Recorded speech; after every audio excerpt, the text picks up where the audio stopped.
everybody, welcome to another Age of Grogu, and this time round I'm going to be doing a several part series on building a miniature model in the 12-inch scale of a AT-TE walker leg for my display that I eventually want to do for a Battle of Christophsis.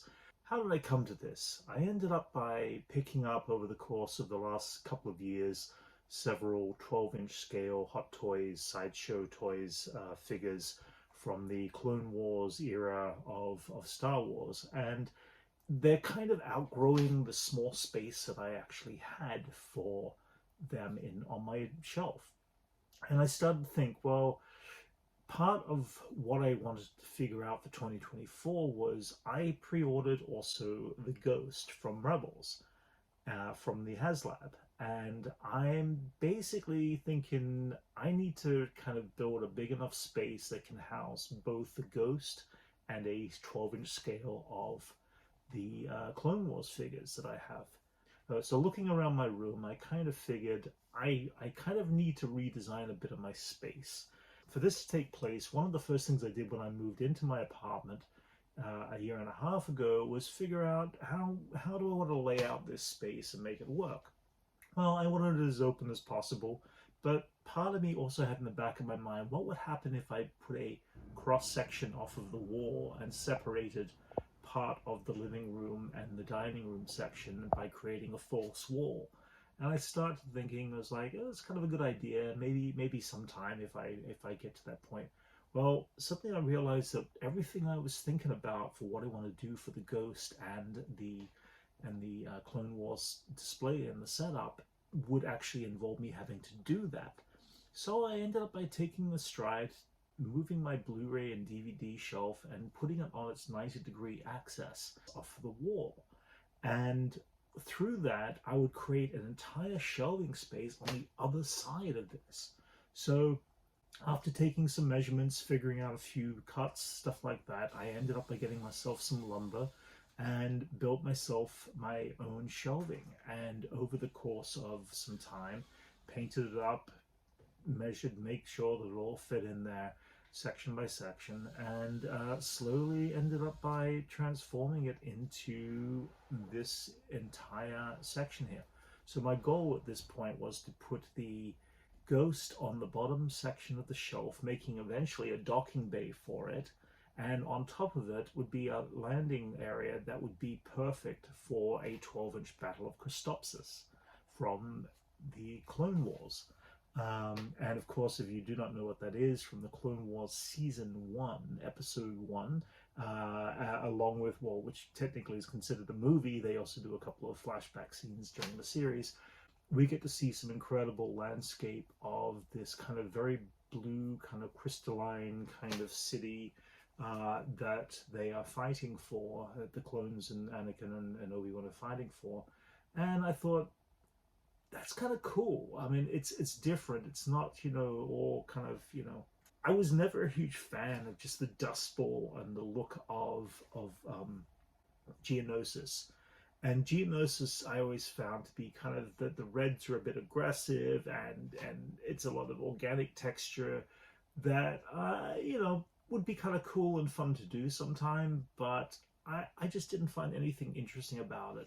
And for Battle of Christophsis actually kind of really sets up the whole Clone Wars kind of arc. I thought, I like the coloring of it and stuff like that, so I figured this is where I'm going to go with this eventual display. So where am I at here at this point? Well, after I put in the shelf, I now basically need to do some research on the AT-TE walker itself. Now, going through it, the Attack of the Clones gives us some kind of interesting images of the AT-TE, but it doesn't give me all the details that I really needed. I needed to see what it looked like under the foot of this thing. I needed to see close-ups of the leg. My goal for this entire battle visual is to have the clones against the battle droids. And for that, I figured there's a lot of shrapnel in the Battle of Christophsis, and I figured what would be kind of cool for the clones to be sitting behind, kind of, shooting over the top of it. I thought it'd be really cool to do a massive leg of an AT-TE walker. And I was going, that means I would have to build something in 12-inch scale to these figures. This, basically, if you figure, the AT-AT walker's huge. It's enormous. But I started realizing this thing's probably going to be the size of a small car. And I don't have the room for that kind of build. So what I decided was, what would happen if I was just to do a partial leg coming off of the display. And that's where it sparked the imagination of, I can do that. I can actually build this leg in sections and in pieces on the 3D printer and eventually make that happen. So where do I start? Well, my starting point is I need to look for research. I want to look for every single image and every single detail of the walker itself and of the leg itself that I'm going to reproduce for this display. That led me to looking at the film Attack of the Clones, where you get some images, but for the most part, they're kind of, this 20-year-old dated technology. So you're not getting the crispness in the visual detail that you would want to see from these walkers, and specifically the walker leg. They were in motion all the time. It was very hard to get a very still image of it. I looked online, there's lots of photos out there, but it still didn't quite identify every angle that I was searching for on these walkers. And then jumped over to the Clone Wars, and I had the same thing. The Clone Wars had a very specific style of animation in the early days that when we see these walkers, they're cool, they're detailed, but they're not as detailed as I was hoping for.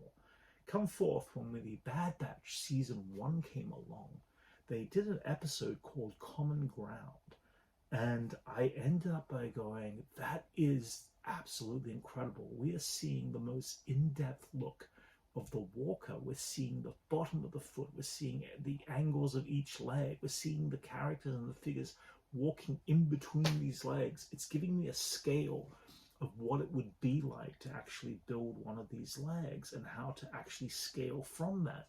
So I've taken that episode and I took several still shots just on my phone, straight off the computer. I just wanted to get these shots, these images of different angles, and I took about like 40 or 50 photos of the legs of the AT-AT walker and slowly composited a section by section framework of how I was going to assemble this and build this. So at that point, I would take all these images, sit down, figure out, where do I start? Well, I figured I may as well start from the bottom of the foot up. It seemed like the best way to get the scale. So from those images, I would see images of characters standing next to the walker legs and kind of judge close enough as to how big each of these sections of each leg would be. And I went from there, basically. So at that point, I ended up by taking all that information, all those images, and I built a file and started to figure out how am I going to make this all work and be able to build this in SketchUp. Everything seemed pretty easy at first. So from there, check out part 2 of the video where I start to do the SketchUp stuff and start to do some 3D printing of all these pieces and go on from there.